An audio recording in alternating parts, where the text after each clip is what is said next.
रमजान मासेर शुभेच्छा जानिয়ে আবারও শুরু করছি আজকের একটা গুরুত্বপূর্ণ ক্লাস। কিছু গুরুত্বপূর্ণ উৎপাদকে বিশ্লেষণ নিয়ে আজকে কথা বলবো। অনেকে রিকোয়েস্ট করছেন যে উৎপাদকে বিশ্লেষণটা মানে বিশেষ করে কিছু কিছু উৎপাদক আছে যেগুলা যে কোনো অঙ্কের মধ্যে থাকে, সেই সকল উৎপাদকে বিশ্লেষণগুলো অনেক স্টুডেন্ট যারা আমরা আছি তারা কিনা বুঝতে পারি না যে কোন উৎপাদক বিশ্লেষণটা কেমন করে হয় না হয়, এবং একটা অঙ্কের পরের লাইন কিভাবে কন্টিনিউ করা যায়। অনেক ক্ষেত্রে বোঝা যায় যে একটা অঙ্কের পরবর্তী লাইনটা কেমন হবে সেটা বোঝা যায় না, বুঝতে পারে না। কিছু দুর্বল স্টুডেন্ট যারা আছে, যারা অঙ্কে দুর্বল, কেননা তারা তো প্রথম কাল থেকে প্র্যাকটিস করেনি। অঙ্ক প্র্যাকটিস করলে অবশ্যই অঙ্ক অনেক সহজ হয়। তো যাই হোক, আমরা এই সকল বিষয় নিয়ে একটু কথা বলি, দেখি সহজ কিছু কথা বলার চেষ্টা করব। যাই হোক, আমি যদি কোনো এক্সাম্পল, যদি কোনো উদাহরণ আপনাদের মাঝে ব্যবহার করে থাকি, সেগুলো আপনাদের যেন অবশ্যই মনক্ষুণ্ণ না হয়, কারণ আমি মজা দিয়ে অঙ্ক শেখাতে ভালোবাসি, এবং মজা দিয়ে যদি কোনো উদাহরণ দেওয়া হয় তাহলে বেশ ভালোই লাগে, অঙ্কটাকে সহজ মনে হয়। তো যাই হোক, আমরা উৎপাদকের বিশ্লেষণে সব থেকে বেশি গুরুত্বপূর্ণ যেটা, বিশেষ করে নবম দশম শ্রেণী, অষ্টম শ্রেণী, সপ্তম শ্রেণী বা ইভেন যে কোনো জায়গায়, যে কোনো চাকরির প্রত্যাশী ভাই বোনদের জন্য সব থেকে বেশি গুরুত্বপূর্ণ যেটা লাগে আমার মনে হয় সেটা হচ্ছে মিডল ফ্যাক্টর। তো মিডল ফ্যাক্টর এর বিষয় সম্পর্কেই আজকে বিশেষ কথা বলবো, এবং এটা যে নবম দশম শ্রেণীর অথবা যে কোনো শ্রেণীর কিভাবে অঙ্কের মধ্যেও থাকে সেসব নিয়েও আজকে এখন আপাতত কথা বলার চেষ্টা করব। তো কথা না পারি শুরু করা যাক কিভাবে একটা উৎপাদকের বিশ্লেষণের অঙ্ক স্বয়ংসম্পূর্ণভাবে করা যায়। তো দেখি, এখানে হচ্ছে যদি লেখা যায় পি স্কোয়ার মাইনাস 15p 56। আচ্ছা, এইটা একটা অঙ্ক, এখানে পি হচ্ছে চলক। আচ্ছা, এখানে এই পি চলক, আপনি এখানে এক্স ওয়াই জেড হাবি জাবি এ বি সি যা ইচ্ছা থাকতে পারে।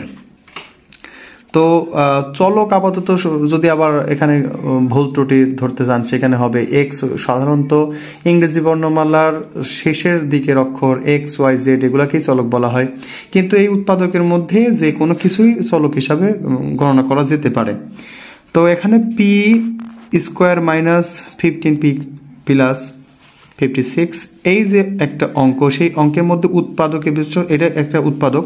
তো এই মিডল ফ্যাক্টর করার কৌশল হচ্ছে সর্বশেষে যে সংখ্যাটা থাকবে, এখানে যেমন আছে 56, এই সংখ্যাটাকে এমন দুটো সংখ্যাতে ভাঙতে হবে যার যোগফল অথবা বিয়োগফল মাঝখানের সংখ্যার সমান হয়, এবং ওই দুটো সংখ্যা যদি গুণ করা যায় তাহলে সেটা 56 হয়। তো আমি যদি এখানে এর পুরো কৌশলটা আমরা যদি দেখতে পারতেছি, 27টা 56 হবে। 27টা 56 করলে ভাই এখানে 7 এবং 8 যোগ করলে হবে 15। আচ্ছা, এটা কিন্তু আমরা বুঝতে পারতেছি 7 গুণন যদি 8 করা যায় তাহলে ভাই 56 হবে। তবে এই অঙ্কটা যদি বড় বড় সংখ্যা থাকে তখন নাকি পারা যায় না, সেসব নিয়ে বলি, ছোট দিয়ে শুরু করি। যেমন এখানে থাকতে পারে 56 যদি আমি ভাঙি 2 দিয়ে তাহলে 28, আবার যদি 2 দিয়ে ভাঙি তাহলে ভাই 14 হবে, আবার 2 দিয়ে করো তাহলে 7 হবে। এখানে যেই মৌলিক গুণনীয়ক দিয়ে আপনি ভাঙলেন অঙ্কটাকে, সেই সকল মৌলিক গুণনীয়কের মধ্যে ইন্ডিভিজুয়ালি দুটো আলাদাভাবে আমরা ডিভাইডেড করে নেব, দুইটা আলাদা আলাদা যে জোড়াগুলো আপনার ইচ্ছা মতো বানায় নেবেন, যাতে করে সেই দুটো জোড়া যদি আলাদাভাবে গুণ করা যায় তাহলে সেখানে 56 পাওয়া যায়। যেমন এখানে 2 2 2, আমি যদি এখানে সবগুলোকে কাউন্ট করি, এই তিনটাকে 2 গুণ 2 গুণ 2 তাহলে হয় এখানে 8, এবং দেখেন আলাদাভাবে একটা যদি ভাবা যায় তাহলে হয় সেখানে কিন্তু 7। এই যে 8 আর 7 যদি গুণ করা হয় তাহলে 56 হয়, এবং 8 আর 7 যদি যোগ করা হয় তাহলে ভাইয়া 15 হয়। তাহলে পি স্কোয়ার মাইনাস যদি আমি এখানে দিই, তার মানে 8p মাইনাস 7p প্লাস 56। এখানে একটা বিষয় আপনাদেরকে অবশ্যই অবগত থাকতে হবে যে মাইনাস চিহ্ন বিশিষ্ট কোনো একই যদি রাশিকে যোগ করা যায়, মানে মাইনাস আর মাইনাস যোগ করতে হবে, কিন্তু চিহ্ন কিন্তু এখানে মাইনাস ব্যবহার করা হয়। তাহলে এখানে 8 এবং 7 যোগ করার পরে কিন্তু হয় ভাইয়া 15, কিন্তু মানে চিহ্নটা হবে কিন্তু অবশ্যই মাইনাস চিহ্ন। এখানে একটা বিষয়, তাহলে এই একটা ব্যাপার গেল। তার মানে এখানে কিন্তু যোগ বিয়োগের একটা বিশেষ কথা আছে, তার মানে যোগ বিয়োগ আপনাদেরকে শিখতে হবে, আপনাদেরকে জানতে হবে। তার মানে যোগ বিয়োগ যদি এখন আপনি না পারেন তাহলে ভাইয়া তখন কিন্তু আপনার এই সকল ধরনের মিডিয়াল ফ্যাক্টর পাবেন না। তার মানে যোগ বিয়োগটা আপনাকে শিখতে হবে এবং আপনাকে জানতে হবে। তার মানে যোগ বিয়োগের বিশেষ কথা আমি আমার প্রথম দিকের কিছু ক্লাসে বলেছিলাম, যেমন প্লাস চিহ্ন বিশিষ্ট কোনো সংখ্যা যোগ করলে প্লাস হয়, প্লাস চিহ্ন মাইনাস চিহ্ন বিশিষ্ট কোনো সংখ্যা মাইনাস হয়, মাইনাস চিহ্ন বিশিষ্ট কোনো সংখ্যা প্লাস হয়, এবং আরেকটা হচ্ছে মাইনাস, আরেকটা যদি প্লাস থাকে তাহলে কিন্তু মাইনাস করতে হয়। তবে এখানে চিহ্নর বিষয়টা যেখানে বলা হয়, আপাতত দৃষ্টিতে সবথেকে বড় যেই চিহ্নটা থাকে, মানে সংখ্যাটা আমাদের আপাতত দৃষ্টিতে যেটা মনে হয়, কিন্তু যদিও বা সেটা বড় নয়, যেমন এখানে যদি -8 + 1, তাহলে ভাই কিন্তু এখানে বড় সংখ্যাটা কিন্তু এখানে +1ই, -8 কিন্তু না। তবে আমাদের আপাতত দৃষ্টিতে, চোখের দৃষ্টিতে মনে হচ্ছে কিন্তু 8টাই বড়। তো ধরে নেওয়া যাক এই 8 যদি -8টা বড় হয়, তা বড় সংখ্যাকে যে চিহ্ন থাকে সেই চিহ্নটাই বসাতে হবে। তার মানে এখানে যোগ বিয়োগ হবে মাইনাস এবং প্লাস করলে বিয়োগ করতে হবে, তবে চিহ্ন হবে কিন্তু ভাইয়া বড় সংখ্যার আগে। তার মানে 8 থেকে 1 বিয়োগ করলে হবে 7, বড় সংখ্যা মাইনাস আছে তাই আমরা মাইনাস দিলাম, তার মানে হয়ে গেল হচ্ছে -7। তাহলে ভাইয়া এখানে যদি আমরা তার মানে বুঝতে পারতেছি এখানে সেক্ষেত্রে এই -8 এবং -7 যোগ বিয়োগ করলে কিন্তু ভাইয়া হবে -15। আচ্ছা দেখি, তার মানে মাইনাস তো যদি এখানে পি যদি কমন নিই তাহলে লেখা যায় P -8 -7 যদি কমন নিয়ে আসে। এবার কিন্তু আবার কমনের লাইন আপনি যোগ বিয়োগ করলেন, ঠিক আছে, এবার কিন্তু আবার আপনাদের মাঝে আসছে কমনের বিষয়। তাহলে কমনের ব্যাপারটা যেটা বলা হয়, এই যে 7P এবং যদি 56 আমি প্লাস দিয়ে যদি শেখাই, কমন নিতে গেলে কিন্তু আসলে হবে হচ্ছে সাধারণত কমন ব্যাপারটা হচ্ছে গসাগু। এই যে গসাগু যারা আবার পারেন না তারা কিন্তু কমন নিতে পারবেন না। এই 7 এবং 56 মধ্যে গসাগুটা কিন্তু হবে ভাইয়া 7, এই দেখুন 7। আর এবার এখানে থাকবে P7 যেহেতু আপনি কমন নিয়ে ফেলেছেন, তার মানে এখানে হবে 56 মধ্যে 8 গুণ 7 করলে হয় 56, আপনি কিন্তু 7 কমন নিলেন, তাহলে থাকে কিন্তু ভাইয়া 8। তাহলে আমাদের কমন নেওয়া হয়েছে কিন্তু ভাইয়া 7। তাহলে এখানে যদি দেখা যায় মাইনাস চিহ্ন দিয়ে 7 যদি কমন নেওয়া যায় তাহলে কিন্তু হবে P-8। আবার এখান থেকে যদি দুইজনের মধ্যে থেকেই এই টোটাল, আমি যদি কালার কলম একটা ইউজ করি, আমরা যদি এই টোটালটার থেকে কমন নিই মাইনাস এই যে 8 P-8 তার ভাই লেখা যাবে P-8 কমন। এই দুইটা রাশির মধ্যে দুইটা পদের মধ্যে এখানে কিন্তু ইন্ডিভিজুয়ালি পদ কিন্তু এই দুটো, P × P-8 -7 × P-8, এই দুটো পদের মধ্যে শুধু একটা জিনিস দেখেন P-8 কমন গেল, তার মানে গসাও কিন্তু এখানে দুটো পদের মধ্যে P-8ই হবে, থাকে কিন্তু P-7। এটা ভাই আপনাদের অঙ্ক। আর উৎপাদক বিষয়টা আপনারা আগে থেকে জানেন, উৎপাদক মানে এটা বোঝাচ্ছে যে দুটো জিনিস সবগুলো সংখ্যায় কিন্তু ভাই এখানে গুণাকারে থাকতে হবে। গুণাকারে না থাকলে কিন্তু সেটা উৎপাদকের বিশ্লেষণ হয় না। যদি এখানে এভাবে হইতো P-8 গুণ P-7, ভাইয়া এটা কিন্তু আলাদা আলাদা। দেখুন এখানে কিন্তু গুণের কাজটা আগে হয়, তাহলে সেই ক্ষেত্রে কিন্তু এইটা আপনারা অবশ্যই ভুল করবেন না। এখানে ব্র্যাকেট না দিলে কিন্তু অঙ্কের মধ্যে বিশেষ ভুলের মধ্যে পড়তে হবে। আচ্ছা, তাইলে কিন্তু এখন গুণ আকারে না থাকলে কিন্তু সেটা উৎপাদকের বিশ্লেষণ বলা যেতে পারে না। তো দেখি আমরা যদি এইগুলো তো সহজ, অনেকে আবার বলবেন যে ভাই এইগুলো তো সহজ, আপনি এইগুলো কেন শিখাচ্ছেন? আচ্ছা, এইগুলো না জানলে তো আপনি কঠিনগুলো পারবেন না ভাই।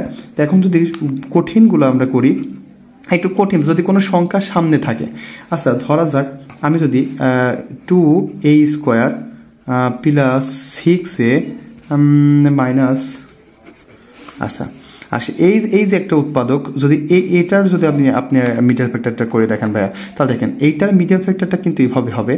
মিডিয়াল ফ্যাক্টর বলতে যেমন তেমন আপনার কমন নেওয়া, যোগ বিয়োগ করা সবগুলো কিন্তু আপনাকে জানতে হবে। তো দেখুন এই টাইপের মিডিয়াল ফ্যাক্টর ভাই আমরা পারি না, মোস্ট প্রবলেমই তো আমাদের এইগুলো। আপনি ওইগুলো নিয়ে কথা নাই বলতে পারতেন, আমি আবারও বলতেছি ওইগুলো না পারলে তো আপনি এগুলো পারবেন না। আচ্ছা, আমি এটা শেখানোর আগে যদি আপনাদেরকে এটা শিখাই যে a² + 6a -160, আচ্ছা এই যে আমি এখান থেকে দেখুন a² + 6a -160, এইটার যদি আমি একটা মিডল ফ্যাক্টর করে আসি তাহলে দেখি কেমন হয়। আচ্ছা, এই যে 160 আমরা ভাঙলাম দেখি 2 দিয়ে, তাহলে ভাইয়া হয় কত? তাহলে কিন্তু ভাই হচ্ছে 80, 2 দিয়ে আবার 40, আবার 2 দিয়ে, তাহলে কিন্তু হবে 20, আবার 2 দিয়ে, এবার কিন্তু হবে 5। আচ্ছা, সেই ক্ষেত্রে এমন কিছু 10 হবে, এক্সট্রিমলি 10 হবে, আবার 2 দিয়ে, এবার কিন্তু ভাই 5। আচ্ছা সরি, ভুল হতেই পারে ভাই, মানুষ মাত্রই ভুল। তা সেক্ষেত্রে দেখুন আমরা এতগুলা যদি এই যে মৌলিক উৎপাদকদের যদি আমরা ভাঙি, এই যে একটু আগে যেখানে আমরা ভাঙলাম, সেক্ষেত্রে দেখুন আমি যদি এদেরকে আলাদা আলাদা দুইটা ভাগে ভাগ করি, যেমন 2 গুণ 2 গুণ 2, তাহলে 2 দুগুণে 4, 4 দুগুণে 8, 8 দুগুণে 16। আচ্ছা ভাই 16 আর এখানে 10, তার মানে আমরা এইগুলারে নিলাম একদিকে, এইগুলার সবাইকে একদিকে নিলাম, তাহলে হইল হচ্ছে কত ভাইয়া 16 হইলো। আচ্ছা এই যে 16 হইলো, আর এখানে 5 দুগুণে 10 হইলো। আচ্ছা 10 আর 16 দেখুন ভাই কম্পেয়ার করেন, তাহলে 16 থেকে 16 আর 10 গুণ করলে কিন্তু একটু 60 হয়, আবার 16 থেকে যদি 10 বিয়োগ করেন তাহলে ভাইয়া 6 হয়। তাহলে সেই ক্ষেত্রে হয় কি a স্কোয়ার প্লাস, আচ্ছা প্লাস মাইনাস চিহ্নটা আমি না হয় একটু পরেই দিই, আমি আবার এই লাইনটাগুলো করি, a স্কোয়ার। আচ্ছা এখানে একটু দেখুন খেয়াল করেন, তাহলে 16 দিলাম আমি, এ দিলাম সাথে, আর এখানে 10 দিলাম ভাইয়া, 10 এ দিলাম এবং মাইনাস 160 ছিল 160টা দিয়ে দিলাম। আচ্ছা তাহলে যদি হয় এই অবস্থা, তো এখান থেকে এই চিহ্নটা ভাই কেমন হয় ভাই, এখানে কিন্তু ছিল 6a, খেয়াল করবেন যোগ বিয়োগটা দেখেন, এই লাইনটা কিন্তু বিশেষ করে দুর্বল পোলাপানগুলো ভুল করে বেশি। তাহলে এখানে প্লাস চিহ্ন আছে, এই ক্ষেত্রে কিন্তু আপনি এখানে বড় সংখ্যার আগে একটা প্লাস চিহ্ন দিয়ে দিই, আর এই ছোট সংখ্যা একটা মাইনাস চিহ্ন দিয়ে দিই, তাহলে কিন্তু হয় কি 16 থেকে 10 বিয়োগ করলে হয় 6। তবে এখানে যদি মাইনাস চিহ্ন থাকতো, এখানে যদি একটা মাইনাস চিহ্ন থাকতো, ইনকেস এটা যদি একটা মাইনাস চিহ্ন বিশিষ্ট থাকতো, তার মানে এই 6 এর আগে যদি মাইনাস থাকতো, তাহলে কিন্তু ভাই আমি বড় সংখ্যাকে মাইনাস দিতাম, অপোনেন্ট ছোট সংখ্যাকে কিন্তু প্লাস দিতাম। এটা আপনাকে বোঝানোর জন্য এতগুলো কথা খরচ করা। যাক এ যদি কমন নেন তাহলে লেখা যাবে a মাইনাস 16 মাইনাস 10 কমন নেন, a প্লাস 16। এখানে কিন্তু একটা বিষয় থাকে, ক্লাস তো লং হয়ে যাবে, যত বেশি কথা বলবো তত বেশি লং হবে, এগুলো একদিনের বিষয় না। দেখুন এখানে মাইনাস যদি আপনি কমন নেন চিহ্ন, আসলে মাইনাস চিহ্ন কখনো কমন নেওয়া যায় না, আসলে -1 কমন হয় অন্যান্য সকল জায়গা থেকে, কিন্তু এখানে তো 10 কমন যাচ্ছেই। আচ্ছা -10 কমন নেওয়ার ফলে এই মাইনাস চিহ্ন বিশিষ্ট সংখ্যা কিন্তু এখানে ভিতরে ব্র্যাকেটের মধ্যে সবই প্লাস হবে, তার মানে সেখান থেকে আমরা বুঝতেই পারতেছি -10 নেওয়ার ফলে এই মাইনাসটা হয়ে গেছে প্লাস, এই মাইনাসটা হয়ে গেছে প্লাস, তাহলে পাওয়া গেল দুইটা। আবার দেখুন আমরা আগে যে অঙ্কটা করলাম, তাহলে a প্লাস 16 কমন নিলাম, তাহলে থাকে কিন্তু a মাইনাস 10। তো ভাই আপনি কিন্তু এই মিডল ফ্যাক্টরটা পারেন, আমার কিন্তু কাজ ছিল যে ভাই আমরা কিন্তু এই মিডল ফ্যাক্টরটা শিখবো, আমরা কিন্তু এটা শিখতে চাইনি। তো দেখুন এই টাইপের মিডল ফ্যাক্টরটা খুবই সিম্পল, যদি আপনি এতগুলো মিডল ফ্যাক্টর সম্পর্কে বোঝেন, তাহলে দেখুন এই যে 80 আর এই যে আলাদা যে পি স্কোয়ার বা এক্স স্কোয়ার বা ওয়াই স্কোয়ার বা এই স্কোয়ার যেটাই থাকুক, তার সাথে যে সংখ্যা থাকে সেই সংখ্যার সাথে শেষের সংখ্যাটা আপনি গুণ করে নেবেন, জাস্ট এতটুকুই ভাববেন, তাহলে কিন্তু হবে 2 দিয়ে গুণ করলে হয় 160। তাহলে আপনার কাজ থাকবে আপনি রাফে অথবা আদার্স মনে মনে যেটাই ভাবেন 160কে এমন দুটো সংখ্যাতে ভাঙবেন যার যোগফল অথবা বিয়োগফল মাঝখানের সংখ্যার সমান হয়। তাহলে কি আপনি এটা ভাঙলেন না যে 160কে যদি দুটো সংখ্যাতে ভাঙা যায়, সেটা কিন্তু আমরা অলরেডি জানি, আমরা এখানে গত অঙ্কটাতে করে ফেলেছি 16 এবং 10 দিয়ে। তাহলে এখানে কেন আপনি করবেন না, আপনি সেম কাজই করবেন, তাহলে কিন্তু আপনার বড় সংখ্যাকে প্লাস ছিল বলে আপনি প্লাসই দেবেন, তাহলে হবে 16a মাইনাস 10a মাইনাস 80 হবে। যদি তাই হয় তাহলে এটা 2a যদি আপনি কমন নেন, আপনি কিন্তু গত সময় আগেই বলেছি এটা কিন্তু গসাগু, 2 এবং 16 মধ্যে গসাগু 2 হয়। আচ্ছা এখানে a হয়, তাহলে যদি a হয় তাহলে লেখা যাবে এখানে কি a থাকে এবং এখানে থাকে ভাই 8। যদি এখান থেকে 10 কমন নেন এখানেও কিন্তু থাকবে a প্লাস 8, কারণ আপনি মাইনাস কমন নেওয়াটা কিন্তু শিখে ফেলেছেন। অথবা যদি আরো সমস্যা থাকে, যদি কমন সংক্রান্ত ব্যাপার সমস্যা থাকে তাহলে অবশ্যই কমেন্টস করতে পারেন। তাহলে এই ক্ষেত্রে হবে a প্লাস 8 আর এখানে কিন্তু থাকবে ভাইয়া 2a মাইনাস 10। অর্থাৎ আলাদাভাবে অঙ্ক বোঝার, আলাদাভাবে বলার কিছু নাই। আবার যদি আপনি এই যে উৎপাদকটা হলো এই ক্ষেত্রে কিন্তু এই মাঝখান থেকে 2 আবারও কমন যায়, তাহলে কিন্তু আপনি সামনে 2 লিখতেও পারেন, a প্লাস 8 এবং কমন যায় a মাইনাস 5 লেখা যায়। অথবা আপনি মনে করেন যে ভাই আমি এই অঙ্কটা এইভাবে করবো কেন, আমি সর্বপ্রথমে কমন নেব 2, হ্যাঁ আপনি তাও নিয়ে করতে পারেন, কোনো সমস্যা নেই। অঙ্ক তো অঙ্কই ভাই, একটা নিয়মে হয় না, অনেকগুলো নিয়মেই হয়। তাহলে কিন্তু আপনি কমন যদি 2 নিতেন a স্কোয়ার মাইনাস 3 থাকতো এবং এখানে কিন্তু ভাই থাকতো অবশ্যই 40, অর্থাৎ সরি এখানে প্লাস চিহ্ন ছিল। তাহলে এই ক্ষেত্রে যদি কমন নিতাম 2 ইন্টু দেখুন 5 8 40 a স্কোয়ার প্লাস 5 8 মাইনাস 5 -40 আপনি যদি কমন নেন আবারও সেম এই অঙ্কর এই উত্তরটাই আসবে।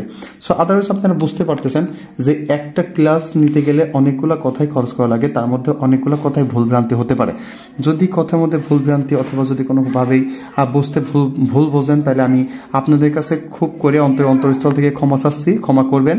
তবে একটা ব্যাপার থাকে, সেটা হচ্ছে ক্লাসগুলো কন্টিনিউ করবেন, সাপোর্ট করবেন। আপনাদের সাপোর্ট ছাড়া ক্লাস নেওয়া যায় না। যদি ভুল থাকে তাহলে আমাদেরকে সুন্দর মতো বোঝাই বলবেন। আসলে ভাই আমরা প্রথম নতুন, আপনাদের মাঝে কিছু কথা বলার চেষ্টা করতেছি, ভুল ভ্রান্তি ক্ষমা করবেন। এবং সব থেকে বড় বিষয় যেটা, এই ধরনের উৎপাদকগুলা কোন কোন অঙ্কের মধ্যে অ্যাপ্লাইড হয় সেই বিষয় নিয়ে আমি আগামী দিনে আরেকটা ক্লাস নিব এবং সেই ক্লাসটা আপনাদের মাঝে বলার চেষ্টা করবো বা নেওয়ার চেষ্টা করবো। সো আল্লাহ হাফেজ, সেই পর্যন্ত ভালো থাকবেন, সুস্থ থাকবেন। যদি ভালো লাগে চ্যানেলটা সাবস্ক্রাইব করবেন এবং লাইক কমেন্ট শেয়ার করবেন। ভালো থাকবেন।